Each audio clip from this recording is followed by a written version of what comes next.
Here's what's cooking on the day Sports Stove Local Hour. We are talking about the big win on Saturday, the upcoming win at North Alabama, and we're talking to defensive lineman Jeremiah Bailey. That's what's cooking on the day Sports Stove Local Hour. McKinney looks, steps into pocket, throws, open receiver, touchdown! Colonels, we're not done yet! Our identity is we're going to press for 40 minutes, we're going to play up-tempo, we're going to play with unbelievable passion, and then our brand is the most exciting 40 minutes in sports.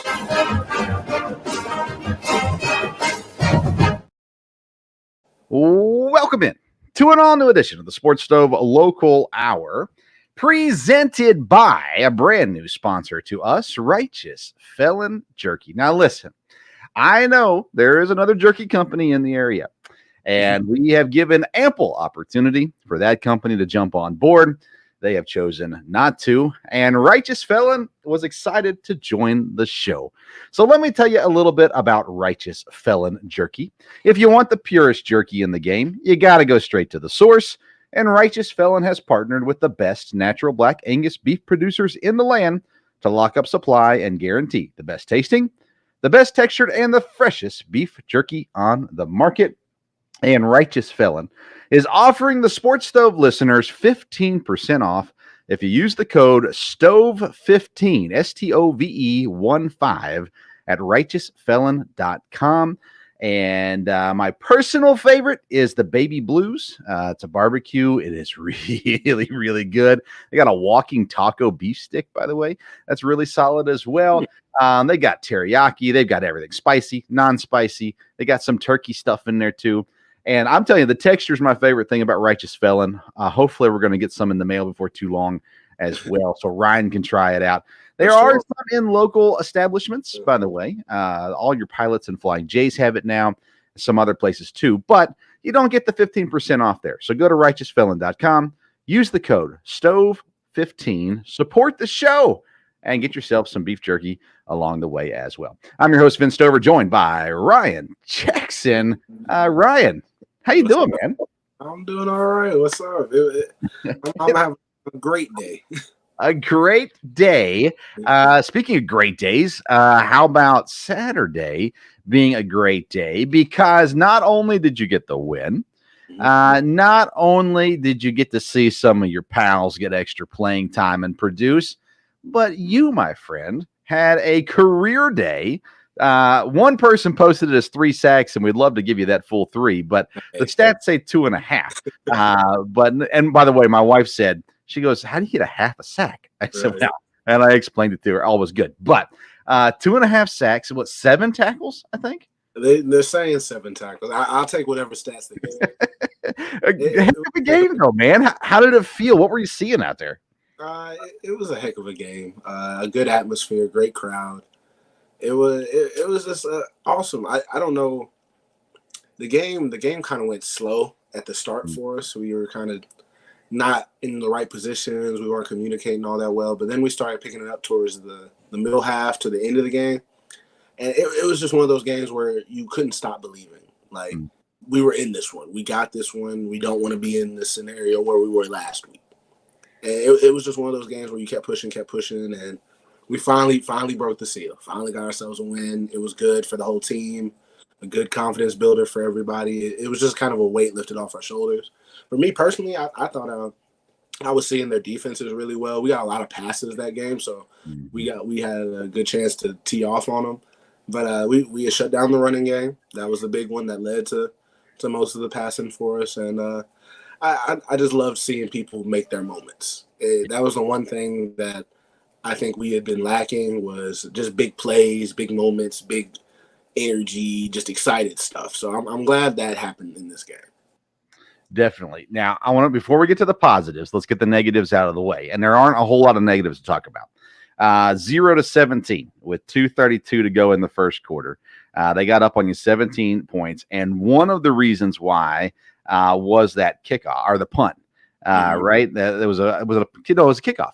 A kickoff that landed in front of or in between 2 players, and it bounced back towards the coverage team. And they were able to jump on it. And I can tell you the audible gasp in the press box everybody was going, "You got to be kidding me! This Right. can't be happening right now." Right. What was the? I know what the line is, Ryan. No, we believed and we kept on. What was the feeling when that happened?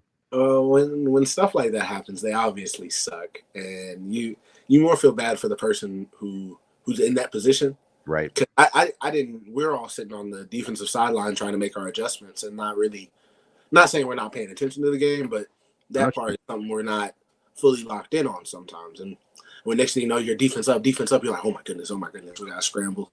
And we run out there, and you just got to execute. Don't panic, execute. You have to go down there and try and do your best while you're in enemy territory. And while the play sucks, I feel worse for the person who's in the situation. Like, I have to watch it back. I still don't know who missed it. But I hope they don't make that mistake again. It's never an ideal situation to put your defense on the opposite end of the field before you even get a real chance to get going. Yeah, and I'm not going to call anybody out on it. I think that what happened is the guy that was back, he was expecting it to bounce towards him. Right. And the guy that was in the front, I think, was already turned around to go block somebody, and the ball bounced back towards the return team. I'm not sure, other than charging the ball harder, maybe, but I think at the end of the day, it's kind of a fluke play, and it is what it is. But it doesn't matter because you guys bounced back. You ended up coming back, tying the game at 38 with 30 seconds left. And I may have put out a tweet that didn't sound like I believed. But nonetheless, my only thought was just don't give up the big play with 30 seconds left and let them kick a field goal here. Just stop them. That's all I was hoping for. And better than that, Jeremiah Bailey knocks the ball loose, strip sack, recovered by Sterling. What's his first name? Now I forget. Darius Sterling jumps on it, and the celebration ensued. But very quickly, and I'm curious, I think I know what you're going to say, but very quickly the thought process turned to, okay, now we're going to kick a field goal. And everybody, I think, was kind of thinking, okay, well, Pat missed one earlier in the game. He missed one last week. And I think there was a lot of nervousness. That being said, before Pat could even come on, there was one play to be run. And Parker runs it up the middle. He said later on, when he came into the press conference after the game, as Pat was leaving, he said, "I almost screwed it up for you." He took a little long to get down, but the play was already decided. Coach had already talked to everybody on the sideline. You're running Toro. You're going to run the kick team on, kick the field goal. And Coach said he had a feeling they might call a timeout to ice. But as they're running out, there was confusion for SEMO. They had an extra guy on the field. Coach calls a timeout for SEMO. The SEMO people, by the way, freaked out. Why in the world would you call a timeout? He had to. He had too many guys on the field. But that being said, Pat nails it. Right? I mean, I know maybe not right down the middle, but he nailed it. He won the game. He was in tears. He said it was the greatest win he's had in his time at EKU as well. And I know that you guys love Pat. I know you guys trust Pat, and he came through for you guys there at the end. Right. That whole last little sequence of events was thrilling. Nonetheless, I think that's what gives us the name the Cardiac Colonels sometimes. We like to leave it a little bit more suspenseful than anything else. But a heck of a play, heck of a blitz by Jeremiah, especially. He's just a guy that gives effort all the time. He comes out there and plays nasty, physical, and it's a beautiful thing to watch. And it's a beautiful thing for him to get my man Darius. It's great to see because if you watch him, he's improved from week one to now, and his pursuit to the ball is the main reason he was right in a perfect position to get the fumble recovery. Now, his celebration after is something we'll have to talk about because that was ridiculous. He's done some of the single most impressive things I've ever seen sometimes. Yeah. he done came over the sideline going crazy. He done knocked over like 3 chairs, then ran up into the stands high-fiving people. It was awesome. Jeremiah almost freaking falls on the goal line. Yeah, we'll talk about that with Jeremiah. Yeah. And the only thing for Pat, the only thing I really remember is after he missed one earlier in the game, and then he made an extra point. I had come over to him, and I had told him we really might need you to win this game. Like, and I didn't know it was going to shake up like that. Right. The fact that he was able to stay calm, he knows he's good. He knows he can make those kicks, and he kicks himself every time he misses them. And we tell him every time, we trust you, we love you, and this is your game. This is your moment. Make your moment. And I think that's one thing Patrick Nations did in the moment. I think killed it, nailed it. I think it was awesome. The first one that they called a timeout from, he probably could have hit that one from 50. Yeah. And then the next one, he wanted to scare us by making it tail off and curl it back in. But it was just a great moment, a great feeling. It was good to know, man, he stayed calm. He made the moment. And that's the best thing about that little series of events. Now, you talked about celebrations. Let's talk about yours. You had three opportunities to celebrate. First one was the stir in the pot. You told me to do some cooking. Yeah, I liked it. The second one was the blowing the kisses. That was from my mom. Okay, very good. But I didn't see the third one. Did you celebrate the third one? The third one, I mostly just put up 2 because I was more shook that I had 2 in one game. But one of your teammates, I saw him go with, that was 3. Right. Yeah. My teammates do a good job of boosting my head and supporting me. So they wanted me to feel more special in the moment. That's my man, Elijah Ford, who congratulated. Okay. Yeah. So I remember you got it, and I picked up my phone to tweet real quick, and I forgot to keep my eyes up to see what was going on. I looked up, and all I saw him was going 3. Right. I was like, sweet, man. That's awesome. That's awesome. So plenty of career days. We saw Jordan Thomas get some run out there. Jeremiah and Darius got a lot more run than what they've gotten recently as well, and made the most of it. You guys put pressure on the quarterback all night long, which looked very different than what we've seen so far this season. And we know part of that is more people came after the quarterback, but you guys made them uncomfortable. You guys did your job, and I'm sure that was an area that coaching staff, Coach Wells, Coach Johnson, Coach Hawk, I'm sure everybody was pretty stoked about how the pressure you guys got on the quarterback. Yeah, pressure is something we didn't do last game very well, was rush as a unit and trying not one person individually winning a pass rush, but everybody compressing the pocket at one point in time, trying to make the quarterback more uncomfortable. And that was something we wanted to work on, not only as a defensive front, but with our jacks too, trying to get an evener pass rush together. And when you shut down the run like we did, it's easier to tee off on your pass rushes because you know it's a better chance that they're going to pass than run it against us. So it's a heck of a job by really, for most of my plays, a heck of a job by Frank Lee and Darian Baker, because they do a good job of rushing up the edge and compressing the pockets because they're bigger guys. They easily can rip up and get compression. And Marvion Fields has a good little interior rush moves. He just so happened to miss it and not capitalize, which is awesome. But I think us four, we did a really good job of working together in our pass rush lanes. Whether we knew it was happening or not, we inadvertently started working together. Yeah. You guys held the run game to only 64 yards rushing. Geno Hess, who's a solid ball player, only had 11 carries, 43 yards. The quarterback ended up with 23 yards on 14 attempts. He also lost 22 yards, but that's the sacks and everything put in there. They did pass for 358 yards, but he got sacked 5 times through 3 touchdowns. And really only one receiver really hurt you guys.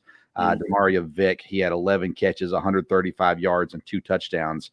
But overall, a stand, especially when you needed it, you guys stood up and did what had to be done there at the end.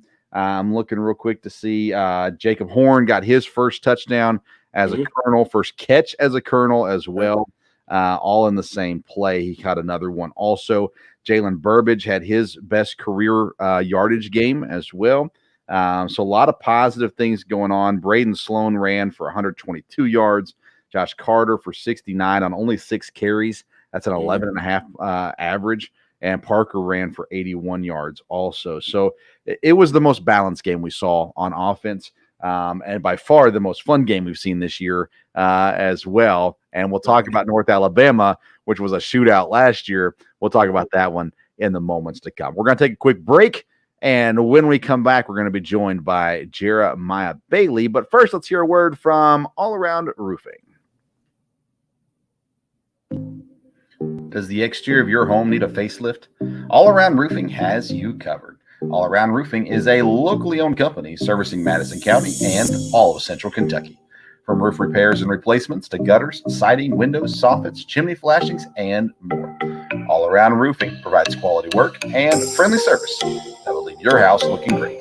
Call today, 859-489-5179 to get a free quote. That's 859-489-5179. We can handle your all-around exterior needs at All Around Roofing. All Around Roofing takes care of all your exterior needs, whether it's gutters, roof, windows, whatever it is. They take care of you. They got you covered all around your house. And a guy who had an all-around phenomenal game this Saturday, defensive lineman, sophomore, the one and only Jeremiah Bailey joins us now. Jeremiah, man, how's it going? Doing good. It's a great day. It is a great day. We were just talking about Ryan Jackson's great day on Saturday, but he's not the only one because Jeremiah comes in. He gets the strip sack at the end, but I first noticed your big run stuff early in the game, and you were on the field a lot on Saturday, a lot more than what we've seen you so far. And Ryan's been hyping you up. He told us back in the summer when we did our D-line preview, he said, Jeremiah's a dog. You got to watch out for him. If he gets his chance, he's going to take advantage of it. And boy, did you ever. So congrats on the big game. Tell us kind of what you were seeing out there and how long did it take? I know you've played, but how long did it take you to really settle in and feel comfortable? I'd probably say like the main focus for me going into this year and knowing I haven't really gotten any snaps my freshman year, just trying to get the game speed down and the feel of how I need to go about every game with my playing style, knowing I want to be very physical, very aggressive, and within doing my job and what's best for the team. And the first couple of weeks were rough for me, so I was trying to get the feel in, and something was just right about this weekend, and I was in the zone. I was locked in. I was reading my blocks and getting off perfectly, right time, and things just started to click for me. What does a game like Saturday do for your confidence and to help? I know we haven't even played another game yet, and maybe this will be a better question to ask you after this week. But what does that do for your confidence and just for this week as you get into practice again, preparing for North Alabama, knowing that, hey, I took control of what I could do, and it should pay off with more opportunities? Yeah, I mean, basically same as every week. We practice hard. We push each other. Our coaches challenge us every day, week in and week out, to bring the best we can to the table and push those that are around us. And I'll probably say this week, just knowing how I played last week, my confidence is, I wouldn't say through the roof, but like it's more of even, because knowing what just happened, but knowing there's more on the table and more to go out there and achieve in the next couple of weeks. Now, Rhino, you've been talking up Jeremiah. You told us he's the real deal. I know you're excited for him. You keep talking about the opportunities guys are getting and how excited you are for that. But I mean, tell the people what they don't know yet about Jeremiah. There's actually a lot of things about Mr. Bailey over here, but he can tell you more than I can. Jeremiah is one of the more explosive players on our team. He's one of the more athletic guys on our team, especially amongst our D line. But he can tell you himself. Like, Jeremiah, how many positions did you play in high school? Almost everyone except for O-line. I started out my freshman year of high school. I started out playing a little bit of strong safety on the varsity level, outside linebacker, inside linebacker. And at the freshman games, I would play receiver as well as tight end. And my sophomore year, I transitioned into playing middle linebacker and tight end, as well as still playing a little bit of receiver mixing in. And then going into my junior year, I was more of like just back and forth on defense between defensive line and middle linebacker. So if we was having a bad game with the backers, I'd go play middle linebacker. Bad game, D-line can get a rush, I'd go play D-line. And it was just that the rest of my career all the way up until getting to college at this point, just mainly playing D-line. So, I mean, it's helped a lot playing a lot of different positions, especially like when I'm lined up over at tight end and knowing like the steps I need to take and what's coming at me, seeing it from a defense perspective, going from playing offense and being able to recognize formations and different type of run blocks I'll be getting. So is there ever a push? Maybe it's as you're here a little bit longer, but say, hey, coach, or maybe go over to Coach Richmond and be like, hey, man, we've already tried to get for Ryan to get a pass, but let's face it, you got more experience than Ryan does in the pass catching game. So is there ever a thing, hey, we got a jumbo package, you need me to come in and run some tight end, I'm here for you? I mean, yeah, let's go back to last week when I caught the pass and last couple seconds of kick return, they kicked it right to me in Western Yeah. Carolina. And a lot of people was telling me right then and there, like, to just go over there and like get in coach's ear. But I mean, it's a stretch. It's definitely a stretch because I like where I'm at and I like the group of guys that I'm able to go to work with around every day. Even though I wouldn't do it on the other side of the ball, don't get me wrong. You know, might be able to There's be a not dual a player in the future. there is not a chance he scores to play before I. Now, I want to talk about special teams though, because you're out there on the return team. You're every time I've noticed you're on the right side, back about halfway back. And how much do you enjoy that opportunity to be out there on the return team?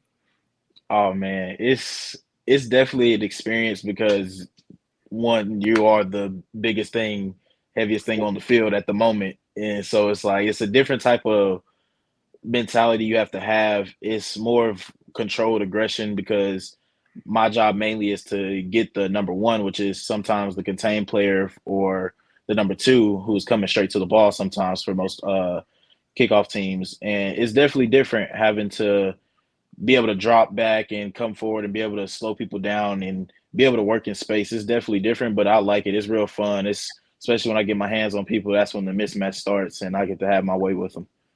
I love it. Now you're from Smyrna, Tennessee, Yes. and I grew up in Murfreesboro, just south of Smyrna. And the quality of football in that area, Rutherford County, is crazy. I mean, Oakland, Riverdale, Smyrna. I don't know how good Blackman's been as of late, but nonetheless, there's a lot of quality guys down there, and who you're playing regularly. Would you say the difference from high school to college for you, as far as the speed and the skill, is drastically different than your high school time?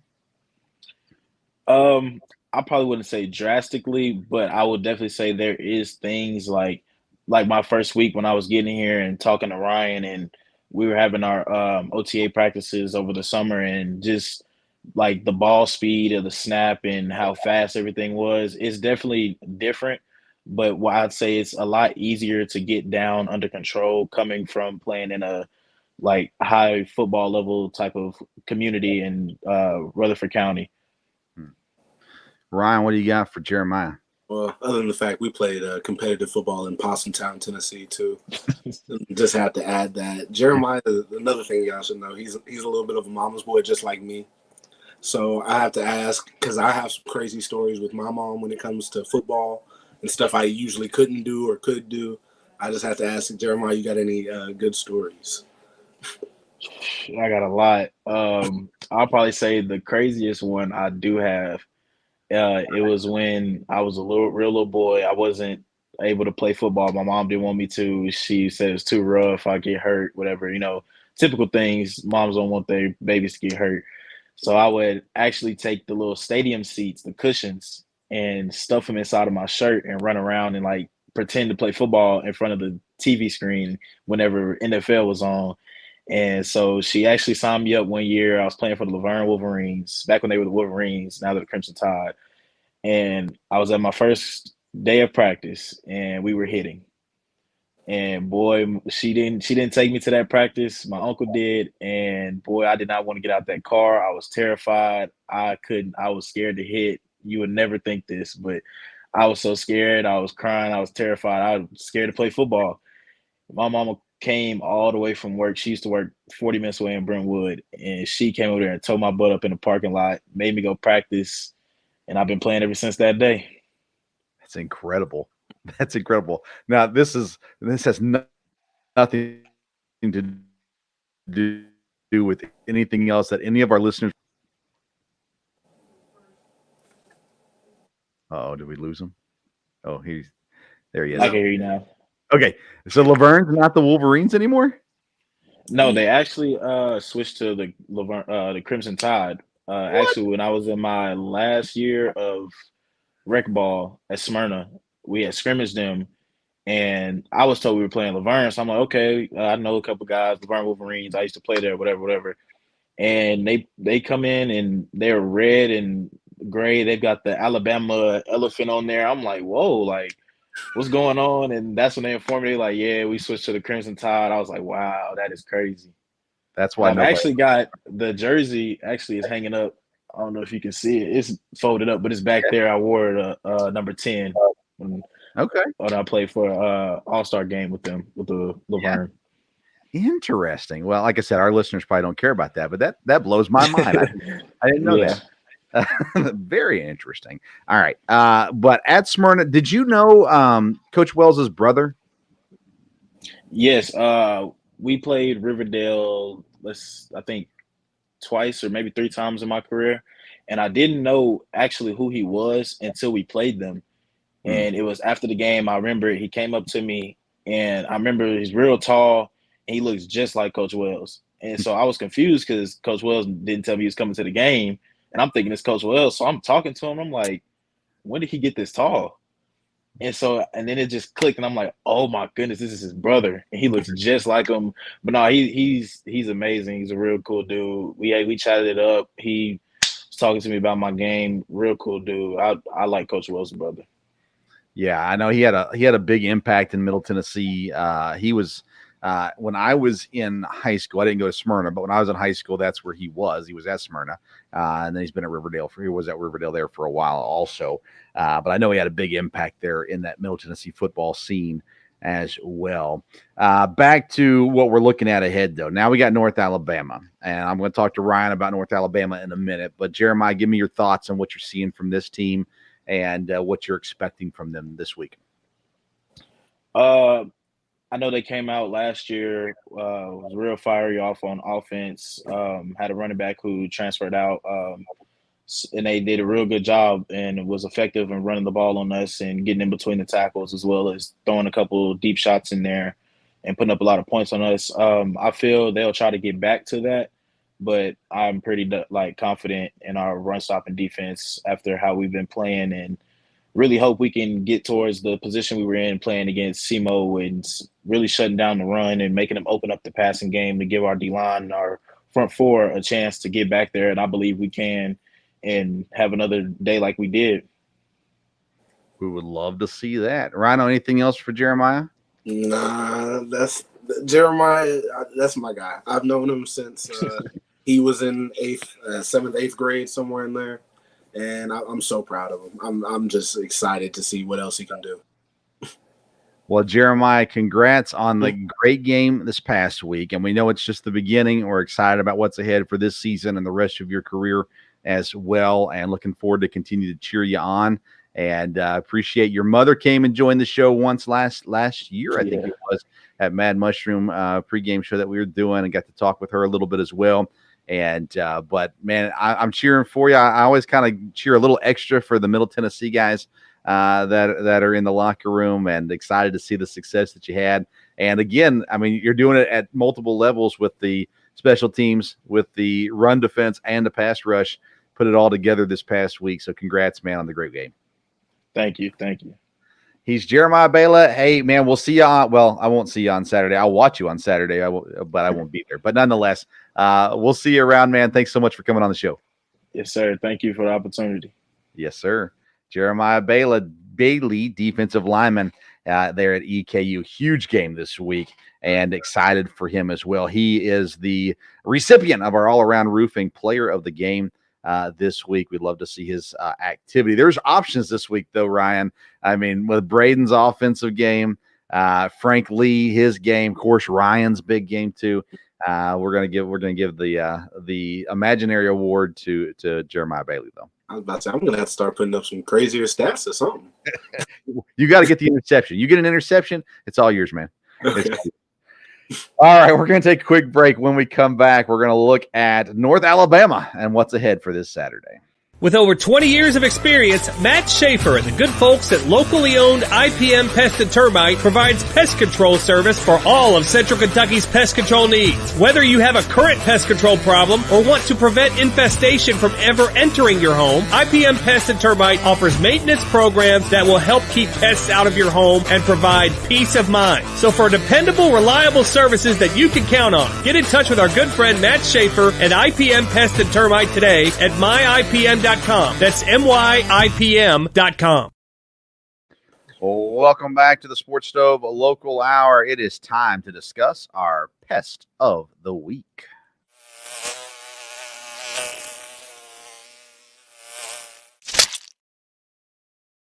Pest of the Week is presented by IPM Pest and Termite, Central Kentucky's neighborhood pest professionals. I have trusted them with my house. We use them at the church as well. And if you have any bug issues, ants, spiders, centipedes, stink bugs, whatever it is, and you live in Central Kentucky, make sure you get a hold of IPM Pest and Termite. Go to myipm.com for more information. And by the way, if you call them, let them know the Sports Stove sent you. We'd really appreciate that as well. The Pest of the Week this week is North Alabama. The North Alabama Lions road trip to Braley Municipal Stadium. You guys have never been to North Alabama. At least you haven't. I don't know that the school has ever been down there. I doubt it because they just joined the ASUN conference last year and they came to us. Yeah. I don't know. I know I haven't been there. Yeah, I could not find any history on my own, and the game notes don't come out till later this week, so maybe we'll find out on Thursday when I get the email. Rickson does a lot more research than I do. Yeah, they used to be a D2 team. Okay, yeah. So that's probably why we haven't played them. Yeah, that would make sense. That makes sense for sure. They're 2-3 on the year, 0-1 in the conference. Losses against Mercer, Tarleton State, and Tennessee Martin. Wins against Chattanooga and Tennessee Tech. The Chattanooga win was a pretty good one for him as well. Quarterback Noah Walters leads the way. He's already over 1,000 yards passing on the year, 7 touchdowns, 4 interceptions, and he rushed the ball as well for 95 yards and a touchdown so far on the season. Their leading rusher, Ryan, is a wide receiver, DeMarcus Lacey. He's touched the ball 75 times for 373 yards and 2 touchdowns on the season. I'm not sure. I couldn't find anything about how that worked. I'm assuming he's lining up as a running back. I wouldn't think it's 75 jet sweeps or anything like that. Right. So I'm sure he's running as a running back, I would assume. But he's still listed as a wide receiver. They got 2 other guys that carry the ball a fair amount, but not as much as Lacey does. Receiving, they got a variety of guys over 200 yards on the year as well. Defensively, 5 sacks, 6 interceptions, 4 forced fumbles on the year for this North Alabama team. And what are you seeing from them? I know we're still early in the process, but what are you seeing about North Alabama so far? It's weird because they're different than they were last year. Last year, they had a heavy rely on their running back and running game, and they would just kind of figure it out from there. This year, they're a little bit different. They're airing it out a lot. They're running with their quarterback a lot. They're trying to tempo you and get you in not difficult situations, but situations where you have to read more than just one thing. Because you do have to account for the quarterback's legs because he does run a lot. And he throws for a good amount of yards each game. He's not bad. They're a good overall team. I'd have to look more into their defense. I haven't watched them as much. Right. But for their offense, they're a well-balanced team, likes to run, likes to pass. I think it's going to be a good matchup for us. It'll be more of us staying locked in on our details. And we can't expect to play the same North Alabama team we played last year because they're missing one key person. But other than that, they have the same amount of weapons that beat us last year, I think. Or not beat us, that had a competitive game with us last year. I think they're a good team, and I'm excited to go over there and play them at their place. None of their games have been within 1 possession. So every game they've played have been at least a 2-possession game. They lost to Mercer by 10. They beat they beat Chattanooga by 14. Lost to Tarleton by 21. Beat Tennessee Tech by 13. And then they lost to UT Martin last week by 16. So they haven't played a close game, at least in score. I didn't watch any of those games, so maybe they were closer than the score shows us. But they haven't had a game in that was been super close yet. Last year, I mean, the game was nuts. 56-53 was the final score. And it was a wild game all the way around. And it was one of those where the game was done and Coach Wells was happy with the win, obviously, but he was more relieved than anything else by the time the game was done. What do you remember about that game last year and just that constant onslaught from both sides scoring the football? Well, I first need to shout out Shenderick Powell. He's a heck of a running back, it's just a back that can see every hole and every hole in the defense. And he has elite speed to where once he hit the secondary, he looked like he was jogging half the time. But it's hard playing teams like North Alabama, and it's hard to play teams like us that just don't quit. Right. Never feel like they're out of the fight. Never feel like they're out of the game. They keep playing hard, and that's what their team does well this year too. But playing back, all I can remember is, dang, next thing you know, they're scoring again. We got to stop them. Our team scores. Dang, they can't stop us. It was just a whole lot of back and forth chess match. Who's going to stop the bleeding first? And I hope we don't get into another game like that with them, because, like I said, they're very competitive. They have a winning culture too. They're just not saying that like us, but they're a good competitive team, and they fight hard and they play hard just like anybody else would. Yeah, Shunderic Powell, of course, not there anymore, but he ran for 224 yards and 3 touchdowns. He caught the ball 4 times for 63 yards. Noah Walters, who is the quarterback, he was a freshman last year, sophomore this year. He had 3 touchdowns as well. Parker threw for 5 touchdowns, 310 yards. The run game, it was Parker mainly in the run game last year. In this game, he got 65 yards on six runs. Braden had 15 carries for 59 yards, just couldn't break through. And Josh had 9 carries for 39. I feel like this was one of the first games where we started seeing Joshua Carter last year as well. He started getting some touches, and it kind of looked like, hey, maybe this kid is going to be something that can really help this team. Talk about the balance between Braden and Josh, and of course, we love Keandre as well. He's not getting the carries this year, but Braden and Josh and kind of the balance that they are with each other. I think they're a good mix for each other. They're honestly, if you talk to both of them, they honestly have both very similar personalities. They're actually really good friends, and I think that's probably the best thing about them. Josh is your more traditional running back, where you expect him to hit a gap, truck it down for a good 2-3 yards a pop. B. Sloan's more, I wouldn't say more of a receiving / running back, but he does a lot more of the explosive boom plays. Yeah, that I think Josh he gets those opportunities, but Josh sets him up for those opportunities. Yeah. If you really watch and dive into our games, Josh is the one who gets you the tough yards, and then he'll blow up for a couple. Yeah. And then Braden's a home run big play guy, and I think they complement each other well. In that way, I think our staff does a good job of trying to make sure both of them get carries. And not only that, they also do a good job of setting up Parker. And not only the running game, but some little slick receiving passes. I think our running backs do a great job of trying to keep Parker clean and also making him look really good in some plays. Yeah. Yeah, to me, Josh is that guy where you expect at least 1 8 to 9 yard run in a game. It's a very sneaky, like you see him, you think, oh, he's bottled up, and then all of a sudden he's forward. He gets that first down, whatever it may be. Braden, when he breaks through, it's more of a smooth.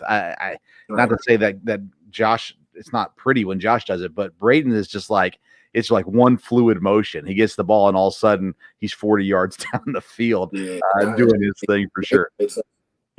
I would argue, and this is purely my opinion, this is not Ryan's opinion, purely my opinion, I'd love to see them go 2 possessions before they rotate. Right now, it's been pretty much every other possession till later in the second half. If they got a guy going, they'll keep going with them. But I'd love to see them get 2 straight possessions before they rotate to the next guy. There's a reason why they do it, and again, they're smarter than me. But that's my suggestion, to give them a chance to maybe get a little bit more of a rhythm going. But if Coach Richmond's listening, there you go. There's my thoughts for today. Last year now. DeMarcus Lacey was there last year. He had 6 catches, 43 yards, and 2 touchdowns. He's the leading receiver this year. Or actually, he's the leading rusher this year. So he's obviously an explosive athlete. He had 71 yards rushing last year too. So you know that you're going to have your hands full with him. And of course, you'll get to meet the new running backs in town, Jalen Daniels and Parker Driggers.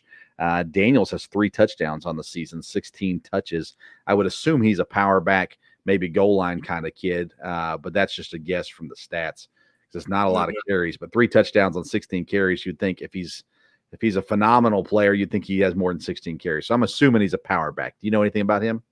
Not too much. I still have to look into our scouting reports. We'll get those tomorrow to get a little depth on a player. But I believe I met the Lacey kid at the – not kidding. I think I met the Lacey guy at the media day.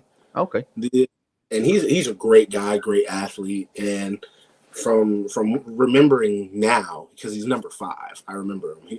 Remembering him now. They did line him up in the backfield a couple times against us last year for positive yards, so it doesn't surprise me that he's running the ball very well. And I'll have to study up more on the new running backs in town, but we'll be prepared for whatever comes at us. Yeah.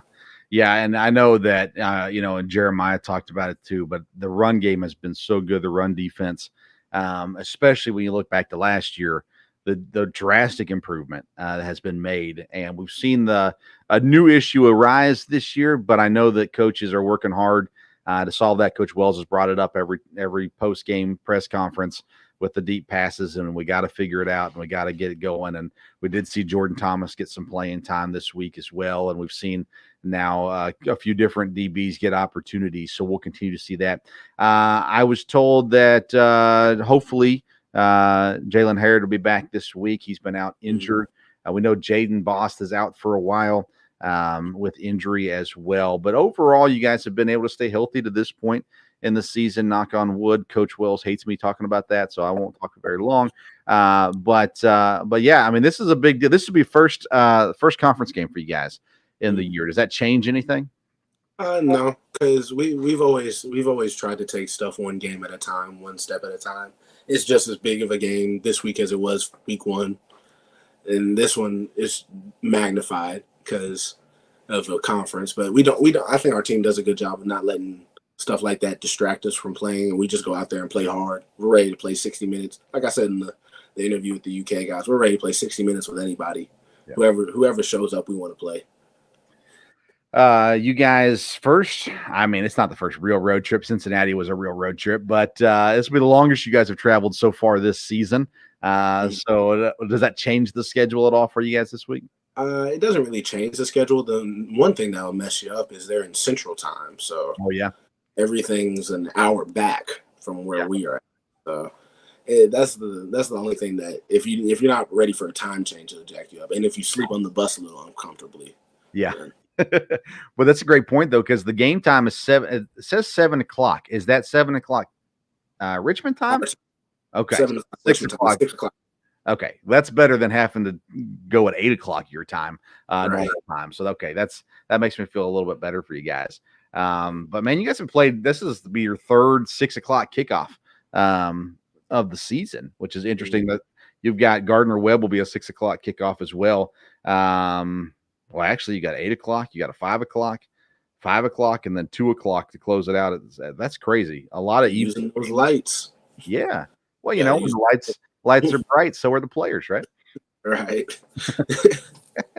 Got to be seen, and that's what matters. Man, that's awesome. It was a fun game. I know I had a couple different people comment on social media about how much fun they had at the game, and it was entertaining. It was wild. It was a little nerve-wracking. Cardiac kernels is not a positive thing, Ryan.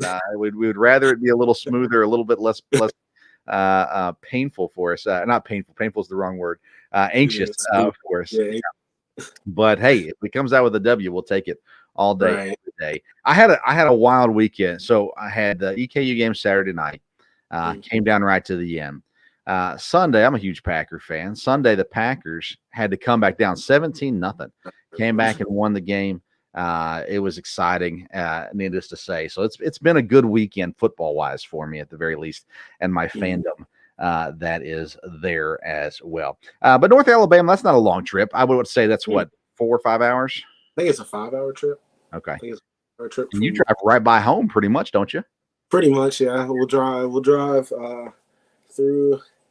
I don't know the exact route, but I know we'll drive through Tennessee on the way down to Alabama, and they're obviously on the northern side of it. But. Yeah. I don't know if they're on the northeast, like south of Chattanooga, or if they're further over on the west over there. You might go down 75 that way and not go by home, I guess, but who knows?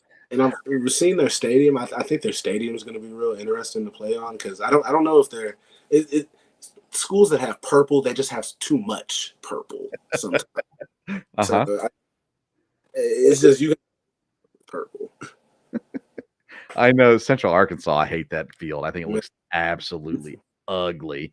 But I've never seen North Alabama's stadium. I'm looking it up real quick. But I know that I had a conversation on Saturday about the last time you guys were at SEMO, that stadium was rickety. Like they were in the process of fixing it up. And so it was a wild condition when you guys were there as well. What's the weirdest stadium you've been to? Whether it just be like not great stuff. The weirdest stadium, other than when we went to SEMO and our side was fully still doing construction, I would have to say when we went to Stephen F. Austin, not only is that one of the bigger stadiums I've been in, because everything legitimately is bigger in Texas, but the stadium, if you look at it, it's like 4 different stadiums. Okay. Like together. Like they have a huge hill that's going up that has like their student section and all their fraternities and sororities. And then you turn to the right, it's like this, not high school, but you know how they have like the open seating with the rail type. Yep. That type is on this side. And then the other side looks like it would be Cincinnati. Okay. Like it's the nice glass, the regular nice little home side setup. And then in the other back end zone, there's a bunch of trailers set up like it's Louisville with all the like fans. Yeah. And it's just crazy. It's the weirdest I've ever seen, but it works for them. And then the stadium's also, that's another thing. It's off into another pasture. So there's a track around the stadium. Uh-huh. So I guess they run track there too, because the stadium's so spread out. Because you can't have them right on the track. Yeah. Interesting. Well, we're excited about what's ahead. We're excited about North Alabama this week, and hopefully not a last second. Well, I mean, if it means the win, then so be it. But hopefully not a last second anxiety-ridden game for moms and dads and fans of all ages. Do want to shout out Rickson Lane. Rickson's been helping us now for a few years, and has always been getting us the interviews. He helps us with the football, especially getting the interviews. He's the sports information director at EKU. He announced today officially that he's taken a position on at Coastal Carolina. He'll be with the university still through this coming week, and then he'll be taking a new position at Coastal Carolina. And we want to congratulate Rickson. He's been a huge help to this program. He's been a friend to me. I know he's been good to you guys in the football team as well, and appreciate all his hard work. We're going to miss Rickson. We appreciate the guys that are still around. Alex Morgan will be helping us out. KB's been around as well. So we're excited to continue working with these guys, but we're going to miss Rickson. Appreciate his help along the way. He's been a good supporter of this program. We appreciate that and appreciate him. So Rickson, if you're listening, we're going to miss you, man. Congrats. If you're not listening, then shame on you. Right. But nonetheless, shout out to Rickson. And again, thanks for all your hard work for us. Yeah, that's the thanks from the actual team too. We do appreciate everything you've done for us. You've come a long way since the recording with the phone to now we got a camera, really. So I wish you the best, Mr. Rickson. Hey, best thing of the night. I forgot to make fun of Jeremiah for almost falling on his celebration, but after the kick, after the field goal, there's the video of Rickson busting his butt out there to get some film, and that was hilarious. I laughed pretty hard when I saw that. But nonetheless, hey, great weekend. This has been a fun weekend. Congrats again on the huge game. We're still waiting on that the pick or some sort of touchdown. We'll get you the player of the week though as well. And continue staying excited about what's ahead. North Alabama this weekend, first conference game. We talked about it last week. Those goals are still ahead for you, and we're excited about that as well. I want to remind our listeners, listen, wherever you live, you can try out Righteous Felon Jerky. Go to righteousfelon.com. Use promo code STOVE15 at checkout. You're going to get 15% off your purchase. I have tried, I think, 4 flavors. Maybe 5, and then the walking taco beef stick as well. I have not been disappointed yet. I don't think you will be either. So go to righteousfelon.com. If you use the code STOVE15, they're going to know that we sent you, and we're going to get Rhino some money legally, and me some money as well, which you probably don't care about, but nonetheless, I do. So help us out, support the show. Go to righteousfelon.com. use code STOVE15 at checkout for your 15% off your purchase. All Around Roofing and IPM Pest and Termite, local companies, locally owned and operated and well trusted in the community. Try them out. Let them know if you need their help. They'll be happy to help you, and make sure you let them know the Sports Stove sent you as well. Ryan, any closing thoughts before we go? No, other than the fact you have a beautiful family and your wife's a great cook. Thank you very much. So Ryan was able to come over for some dinner this week, and we had a great time chatting. And I agree. They're beautiful and a good cook as well. And thank you. Appreciate that. All right, friends, that's it for tonight. Follow us on social media, Twitter and Instagram at Sports Stove for more information. We'll come out Thursday or Friday with an article on bellyupsports.com previewing the North Alabama game and giving you my pick. By the way, I've yet to get a prediction completely correct, but I have correctly hit on the over-under of every game so far this season for EKU. I have not correctly hit on the points, but nonetheless, I don't gamble. But if I did, I'd be doing well on the over-unders. And my degenerate gambling friend texted me today. He said, I should have listened to you. And I said, yes, you should have. Anyways, we'll put out information Thursday or Friday on bellyupsports.com. You can, if you follow us on social, you'll see the article posted there as well. He's Ryan Jackson. I'm Vince Stover. Thanks for tuning in. Until next time, we'll see you around the Sports Stove.